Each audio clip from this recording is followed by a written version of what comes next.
به کانال یوتیوب عطایی آنلاین خیلی خوش اومدید. علی اکبر عطایی هستم، مدرس زبان انگلیسی و برای این قسمت یک کلیپ خیلی جذاب و خنده‌داری رو انتخاب کردم از برنامه فوق‌العاده محبوب SNL Saturday Night Live که درباره زبان انگلیسی هست و ساخته شدن کشور آمریکا و خیلی جالب بود. من که خیلی خندیدم، خیلی خوشم اومد و فکر کردم که خب اصطلاحات و لغات خوبی هم داره و میتونه که یک ویدیوی آموزشی خیلی خوب ازش در بیاد.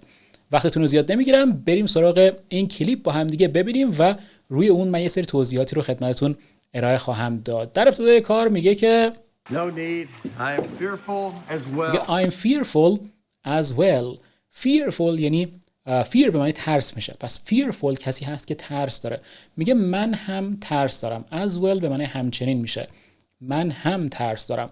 ولی دقت کنید afraid وقتی میگیم یه ذره بدتره، یعنی اینکه خیلی ترسو بودن رو نشون میده. ولی fearful یعنی میتونید شجاع باشید اما ترس هم داشته باشید. به خاطر همینه که کلمه قوی تری هست در واقع در اینجا. But we will live through the battle ahead. بعد میگه but we will live through the battle ahead. live through یعنی که زنده میمونیم. through the battle ahead. battle به معنی جنگ میشه و ahead یعنی پیش روی ما، یعنی اینکه از این جنگ زنده بیرون میایم. منظورش این هست. Because we fight to control our own destiny. بعد میگه because we fight به معنی جنگیدنه. پس battle اسم هست به معنای جنگ و fight به معنای جنگیدن میشه. to control our own destiny به معنای سرنوشت میشه و control our own destiny یعنی که میخوایم که سرنوشتمون دست خودمون باشه، به خاطر همین میجنگیم. و اونا میگن یعنی اینکه میخواین که در واقع تشویقش کنن. To create our own nation. میگه to create our own nation به معنی کشور میشه. میگه کشور خودمون رو بسازیم. اونا میگن but well taken یعنی آفرین، مرحبا. Our own thing with the English language. میگه and to do our own thing with the English language و اون کاری که دلمون میخواد رو با زبان انگلیسی بتونیم که انجام بدیم. چون خیلی فکر میکنن که آمریکا در واقع یه جورایی زبان انگلیسی رو داره نابود میکنه به خاطر اون تغییراتی که دارن به وجود میارن. به خاطر همین این تیکه طنز رو اینجا به وجود آورده. میگه and to do our own thing with the English language یعنی اون کاری که دلمون میخواد رو با زبان انگلیسی انجام بدیم. Our own thing, sir? اونم میپرسه our own thing sir یعنی داره تعجب میکنه، میگه که اون کاری که دلمون میخواد یعنی منظورت چیه؟ Yes. I dream that one day our great nation. میگه I dream that one day. dream یعنی آرزو داشتن. میگه آرزوی من این هست، رویای من این هست که یک روزی one day یعنی یه روزی در آینده We'll have a word for the number 12. our great nation یعنی این کشور بزرگ ما will have a word یعنی یه کلمه داشته باشه for the number 12 برای کلمه 12. We shall call it a dozen. And we shall call it a dozen. shall مثل will هست ولی با تاکید خیلی بیشتر. we shall call it یعنی اینکه 100% این کار رو انجام میدیم، یعنی 100% اون کار انجام خواهد شد. و به کلمه 12 میگیم a dozen یعنی یکی از کلماتی که در واقع توی زبان انگلیسی وجود داره همین a dozen هست که در واقع به 12 به جای 12 ما میتونیم بگیم a dozen. پس میگه we shall call it a dozen یعنی کلمه 12 رو بگیم a dozen. And what other numbers will we have a word for? و یکی دیگه میپرسه and what other numbers will we have a word for یعنی چه کلمات دیگه‌ای هم هستن یا چه اعداد دیگه‌ای هم هستن که ما براشون یک کلمه داشته باشیم. None. و جوابی که میده این هست none یعنی که هیچ کلمه دیگه نیست، فقط برای همین یه دونه کلمه ما در واقع برای همین یه دونه عدد ما یک کلمه خواهیم داشت. Only 12 shall have its own word because we are free men. و جالبه میگه که یعنی دلیلش خیلی جالبه، میگه only 12 shall have its own word یعنی فقط 12 هست که کلمه خودش رو خواهد داشت because دلیلش اینه که we are free men یعنی ما مردان آزاده هستیم، یعنی آزاد هستیم که هر کاری دلمون بخواد انجام بدیم. And we will be free to spell some words two different ways. میگه که and will be free to spell some words یعنی اینکه ما آزاد هستیم که یه سری کلمه ها رو اسپل کنیم two different ways یعنی به دو تا شکل مختلف. Which words, sir? و ازش میپرسه که which words sir یعنی چه کلماتی هستن. Donut.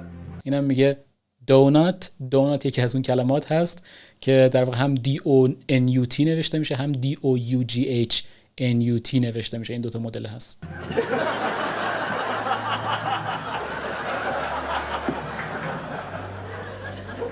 And the name Jeff. و بعدش میگه and the name Jeff، یعنی اسم جف هم همینطوره. What are the two ways to spell Jeff, sir? میگه what are the two ways to spell Jeff, sir؟ یعنی اون دوتا راهی که میشه جف رو اسپل کرد کدوم هستن؟ It's the short way with the J and the stupid way with the G. میگه که the short way with the J، یعنی اون روش کوتاهش با J. ببین قبل از J میگه the J and the stupid way with the G، و اون راه احمقانه‌ای که با G اسپلش میکنن اسم جف رو.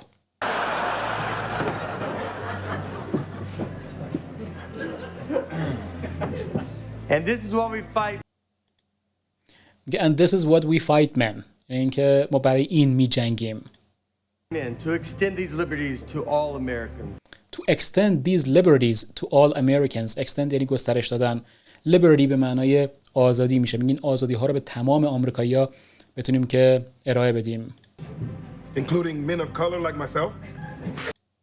بعد میگه including یعنی من هم جزئی از اینها هستم. Men of color یعنی رنگین پوستان. Like myself یعنی مثل من. We will also have. و جواب نمیده. در واقع این سوال رو میپیچونه. میگه will also have یعنی اینکه یه چیز دیگه هم خواهیم داشت. Two names for animals. Two names for animals یعنی که 2 تا اسم برای حیوانات خواهیم داشت. One when they are alive. One when they are alive یعنی یه دونه برای زمانی که اینها زنده هستن. And a different one when they become food. And a different one when they become food یعنی یه کلمه دیگه وقتی که تبدیل به غذا میشن. So cows will be beef, pigs will be pork. So cows will be beef یعنی cows وقتی که زنده هستن و beef زمانی که تبدیل به غذا میشن. Pigs will be pork. Pigs زمانی که زنده هستن و pork زمانی که تبدیل به غذا میشن. And chicken, sir? و یکی میپرسه and chicken sir و میگه که chicken چطور؟ That one stays. و اینا میگه که that one stays یعنی که اون تغییری نمیکنه. یعنی chicken هم زمانی که زنده هست هم زمانی که غذا هست به هر دوشون میگیم chicken. در واقع داره درباره این تفاوت‌های خنده‌داری که توی زبان انگلیسی هست و این تناقضاتی که وجود داره صحبت میکنه. And we will create our own food. و میگه and we will create our own foods یعنی اینکه ما غذاهای خودمون رو میسازیم. And name them what we want. And name them what we want و هر اسمی که دلمون بخواد رو روشون میذاریم. Like the hamburger. Like the hamburger مثل همبرگر. Made of ham, sir? و اونم میگه made of ham sir. هم در واقع نوعی از گوشت خوک هست. If it only were that simple. بعد اینم یه اصطلاح جالب میگه if it only were that simple یعنی اینکه اگر انقدر راحت بود که دیگه هیچی. یعنی وقتی میگیم که if it only were that simple به معنای این میشه یعنی که انقدر هم ساده نیست قضیه. A hamburger is made of beef. میگه که a hamburger is made of beef یعنی میگه همبرگر از بیف یا گوشت گاو هست که در واقع ساخته میشه ولی بهش میگیم hamburger. Just as a buffalo wing is made of chicken. میگه just as یعنی دقیقاً مثل.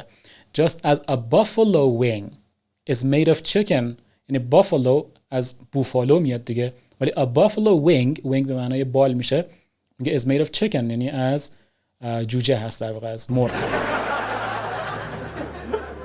But fear not men. و این جالبه fear not men. Fear not یعنی اینکه نه هراسید نترسید. A hot dog will not be made of dogs. میگه a hot dog will not be made of dogs. میگه hot dog از dog یا همون سگ ساخته نمیشه. What is it made of, sir? میگه what is it made of sir یعنی اینکه از چی ساخته میشه. Nobody knows. و این هم میگه nobody knows یعنی هیچ کس نمیدونه که هات داگ از چی ساخته میشه. این محتویاتش کسی خبر نداره. But, sir, shouldn't we know what's in a hot dog? میگه shouldn't we know what's in a hot dog؟ یعنی که ما نباید بدونیم که چی داخل هات داگ هست. Get out. اونم بهش میگه get out. یعنی جواب این سوال اینه get out. I'm sorry? I'm sorry یعنی زمانی که وقتی که منظور کسی رو متوجه نمیشید میگید I'm sorry. Get out of the boat. بعد اونم میگه get out of the boat یعنی که بپر بیرون. Just go over the side? اونم میگه just go over the side یعنی که از این کنار بوت بپرن بیرون. Yes, go.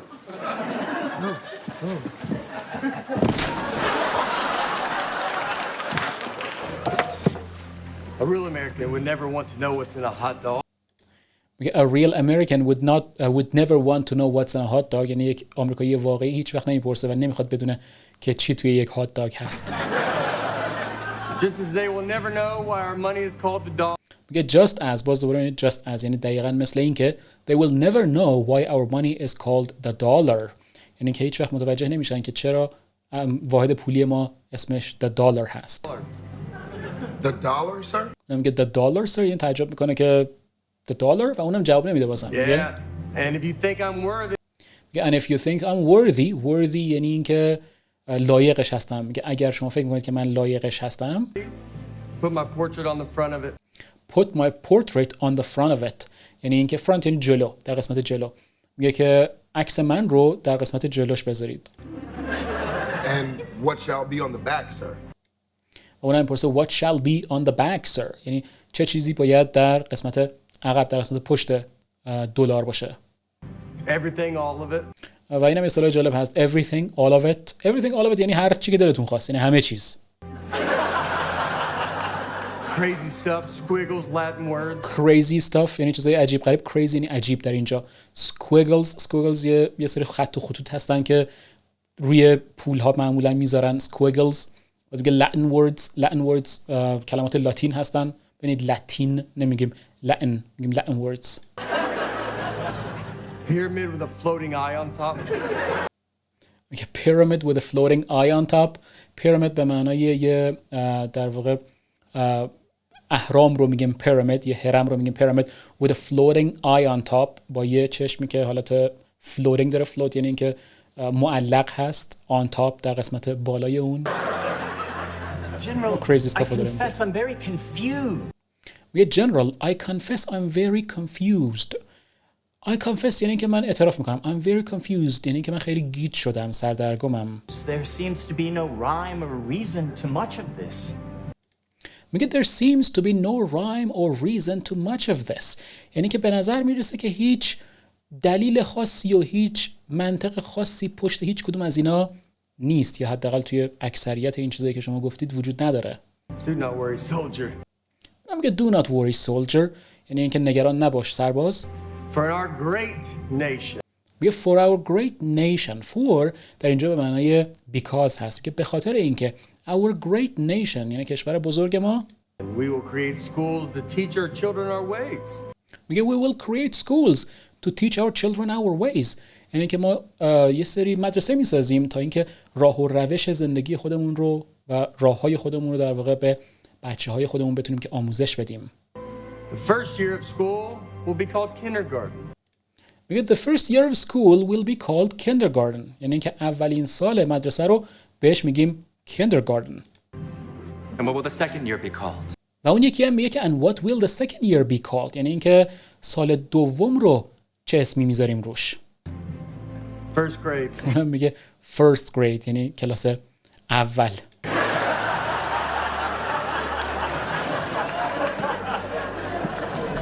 There will be 12 grades in all. There will be 12 grades in all یعنی اینکه 12 تا کلاس در واقع 12 تا مرحله یا کلاس در کل وجود داره. in all یعنی در کل. So a dozen grades. اونم میگه so a dozen grades یعنی اینکه یک a dozen grades این 12 تا grade در واقع a dozen میخواد استفاده کنه. That's no. میگه that's no یعنی that's not right یعنی که منظورش اینه که اینجوری استفاده نمیشه. از dozen نمیتونیم اینجا استفاده کنیم. بازم از اون عجایب انگلیسی هست. یعنی مثلا کلمه dozen رو داریم برای 12 ولی هر جایی هم نمیتونیم که ازش استفاده کنیم. We don't use it that way. میگه we don't use it that way. یعنی ما اینجوری استفادهش نمی‌کنیم. But the children will not have to go to school every day. The children will not have to go to school every day. یعنی که بچه‌ها مجبور نخواهند بود که هر روز به مدرسه برن.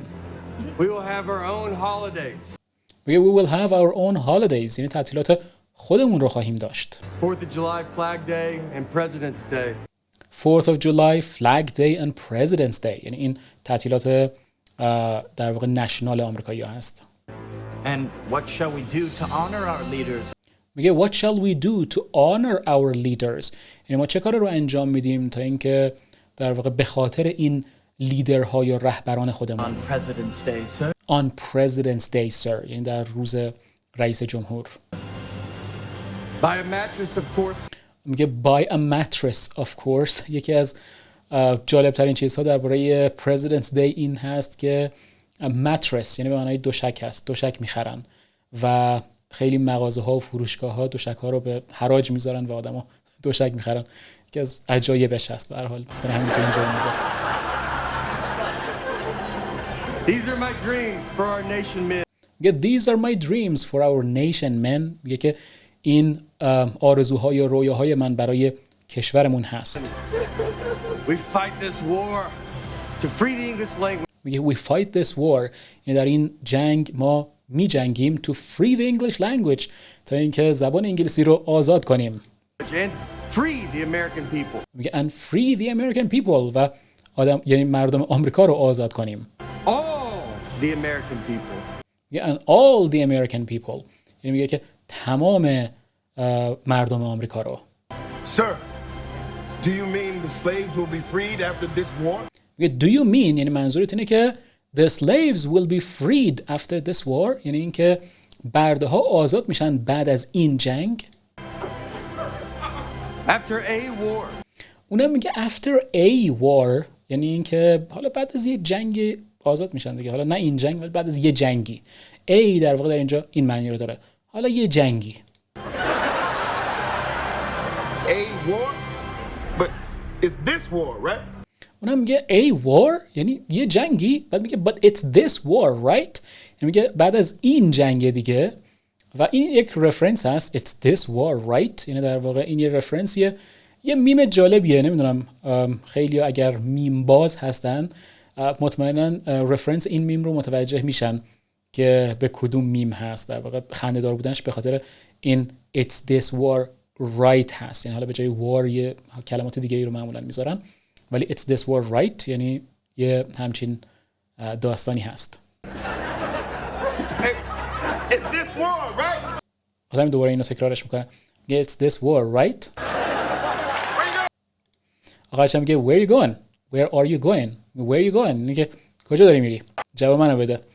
اوکی خب میرسیم به پایان این قسمت. امیدوارم که جذاب بوده باشه براتون این قسمت و مطالبی که گفته شده و حالا من سعی میکنم که یا در ابتدای این قسمت یا در انتهای این قسمت این کلیپو به صورت کاملا بذارم که بتونید ازش لذت ببرید. شاید هم لینکشو بذارم در قسمت توضیحات. بتونید که در کانال اصلی SNL این ویدیو رو ببینید، تماشا کنید و چندین و چند بار ببینید. این رو خیلی میتونه که کمک کنه. به هر حال چیز جذابی بود از نظر من. حداقل خواستم که اون چیزی که برای من جذاب هست و با شما هم به اشتراک بذارم. امیدوارم که شما هم خوشتون اومده باشه. تا قسمت بعدی خدایا رو نگهدار شما.